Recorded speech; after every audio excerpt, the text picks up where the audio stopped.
గత వీడియోలో ఆదివాసీ మహిళలపై రాజ్యహింసకు కారణాలను ఈ వీడియోలో తెలుసుకుందాం.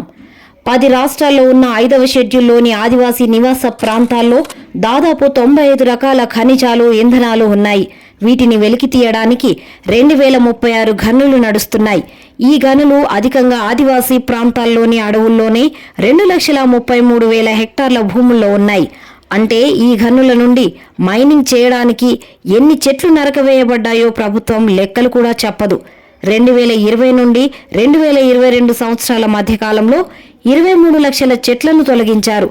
ఈ మధ్యన 2025 మేలో మహారాష్ట్రలో 1.5 లక్షల చెట్లను మైనింగ్ కోసం తొలగించాలని కార్పొరేట్లతో ఒప్పందం జరిగింది. ఛత్తీస్గఢ్లోని బైలాదిల్లా ఇనుప ఖనిజ మైనింగ్ అతిపెద్దది. ఇక 70% బొగ్గు ఛత్తీస్గఢ్, జార్ఖండ్, ఒడిశాలోనే దొరుకుతుంది.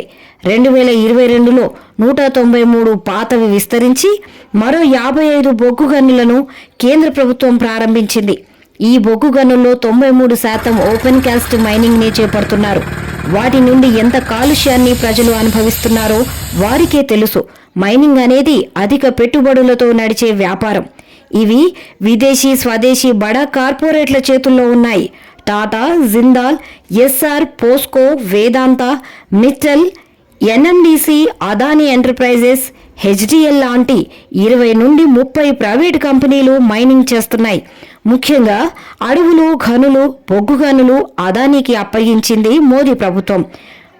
బయటకు తెల్పని ఇంకా అనేక ప్రైవేటు సంస్థలు కూడా ఉన్నాయి.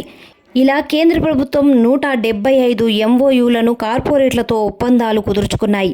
5వ షెడ్యూల్లో నివసించే ఆదివాసీలకు రక్షణ కోసం పెసా 1996, ఫారెస్ట్ రైట్స్ యాక్ట్ 2006, సమతా జడ్జిమెంట్ లాంటి న్యాయపరమైన చట్టాలు ఉన్నాయి. ఆదివాసీల అనుమతి లేకుండా అటవీ భూములను ముట్టుకోరాదని, దేశ ప్రజల అభివృద్ధి కోసం భూములు తీసుకున్నట్లయితే వారికి ప్రత్యామ్నాయ పునరావాసం కల్పించాలని చట్టాలు చెబుతున్నాయి. కానీ వీటిని అమలు చేయకుండా ప్రభుత్వం మోసపూరిత పద్ధతుల్లో మైనింగ్ కొనసాగిస్తున్నది. 2023-24 సంవత్సరంలోనే అత్యధికంగా 1,42,000 కోట్ల రూపాయల ఆదాయం వచ్చింది.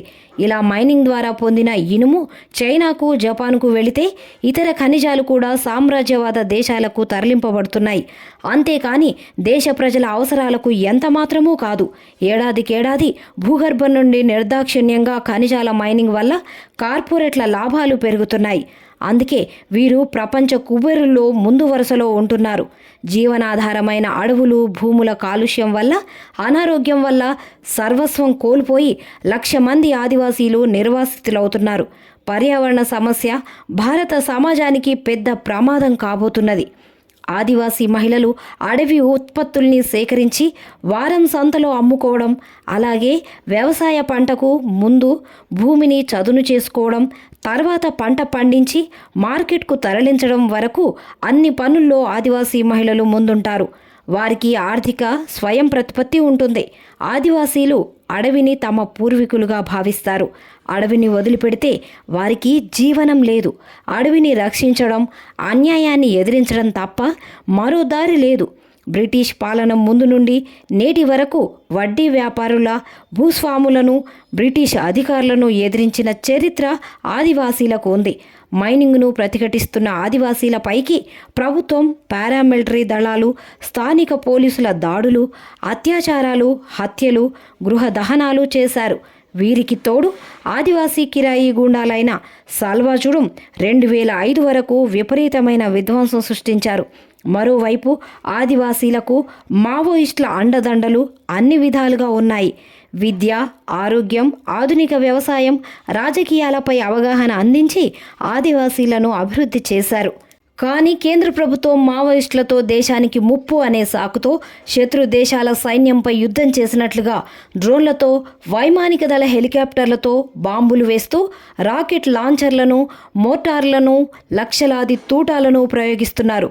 గ్రామాల్లో 2-3 కిలోమీటర్లకు ఒకటి చొప్పున వందలాది పోలీస్ క్యాంపులను పెట్టి లక్షలాది సైన్య బలగాలను మోహరించి ఆదివాసీల జీవితాలను చిన్నాభిన్నం చేస్తున్నారు. అంతేకాదు కార్పొరేట్ల మైనింగ్ను అడ్డుకుంటున్న, ప్రతిఘటిస్తున్న ఆదివాసీ మహిళలపై సైన్యం, పోలీసులు జరుపుతున్న హింస గురించి తర్వాతి వీడియోలో తెలుసుకుందాం.